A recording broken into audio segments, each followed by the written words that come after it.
একটি ফুলের সতর্কতা। আমি তোমার জন্য ফুল কেনার দুঃসাহস করি। তুমি আমাকে একটু ভালোবাসার মতো অপরাধ করিও। আমায় অবহেলা দিলেও ভীষণ সাবধানে দিও। আমি যেন বুঝে যাই অবহেলা ছাড়া ভালোবাসা বেশি দিন বাঁচে না। আঘাত দিতে চাইলেও হাসির ভাঁজে লুকিয়ে দিও।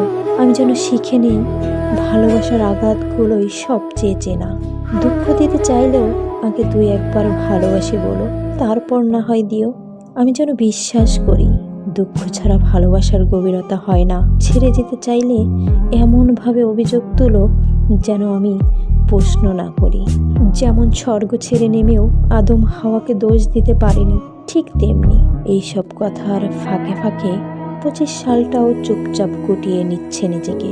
কিছু অপূর্ণ ভালোবাসা, কিছু অপ্রাপ্ত ফুল, আর সেখানেও কিছু দীর্ঘশ্বাস রেখে। আমি যেন বুঝি একটা ফুল কিনলে যেমন অগোচরে দুঃখ জমে, তেমনি একটা বছর চলে গেলে হৃদয়ে জমে থাকে না বলা অনেক কথা।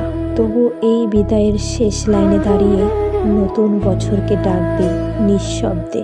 যদি আবার ফুল কিনি, দুঃখটা যেন একটু কম হয়, ভালোবাসাটা যেন একটু বেশি টেকে।